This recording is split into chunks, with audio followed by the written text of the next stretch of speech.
నమస్తే, welcome to Andhraprabha. Visakha జిల్లాలోని మరో నియోజకవర్గం విశాఖ తూర్పు.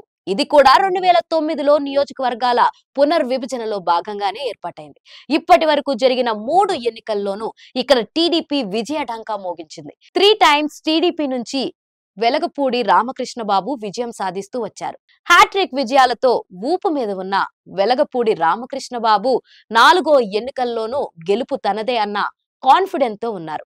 టీడీపీ వెలగపూడి రామకృష్ణబాబుకు కంచుకోటగా ఉన్న తూర్పు నియోజకవర్గంపై వైసీపీ పెద్దలు ఫోకస్ పెట్టారు. వచ్చే ఎన్నికల్లో ఎట్టి పరిస్థితుల్లోనూ వైసీపీ జెండా ఎగరేయాలన్న ఉద్దేశంతో ఇక్కడ బలమైన వ్యక్తిని బరిలోకి దించుతుంది. ప్రస్తుతం విశాఖ సిట్టింగ్ ఎంపీగా ఉన్న ఎంవివి సత్యనారాయణ వెలగపూడి రామకృష్ణబాబుపై పోటీకి సిద్ధపడుతున్నారు. నగర పరిధిలోని నియోజకవర్గాల్లో అత్యధికంగా ఓటర్లు ఉన్న నియోజకవర్గంగా విశాఖ తూర్పు ఉంది. ఇక్కడ 3,51,695 మంది ఓటర్లు ఉన్నారు. వీరిలో 1,72,707 మంది పురుష ఓటర్లు కాగా 1,78,971 మంది మహిళా ఓటర్లు ఉన్నారు. పురుషులతో పోలిస్తే మహిళా ఓటర్ల సంఖ్య దాదాపు 6,000 ఉంది ఎక్కువగా. వారు ఎవరి వైపు మొగ్గు చూపిస్తే వారిదే విజయం సాధించే అవకాశం ఉంది. ఇప్పటి వరకు జరిగిన ఎన్నికల ఫలితాలను పరిశీలిస్తే టీడీపీకి కంచుకోటగా ఈ నియోజకవర్గం కనిపిస్తుంది.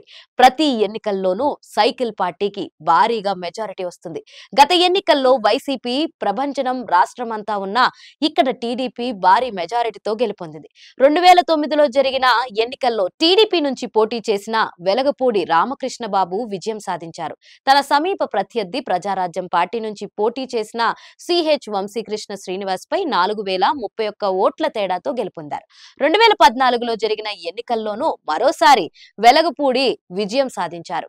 టీడీపీ నుంచి పోటీ చేసిన వెలగపూడి తన సమీప ప్రత్యర్థి వైసీపీ నుంచి పోటీ చేసిన వంశీకృష్ణ శ్రీనివాస్ యాదవ్ పై 47,883 ఓట్ల తేడాతో గెలుపొందారు. 2019లో జరిగిన ఎన్నికల్లో మూడోసారి వెలగపూడి రామకృష్ణబాబు విజయాన్ని దక్కించుకున్నారు. వైసీపీ అభ్యర్థిగా ఈ ఎన్నికల్లో పోటీ చేసిన విజయ నిర్మలపై 26,474 ఓట్ల తేడాతో గెలుపొందారు.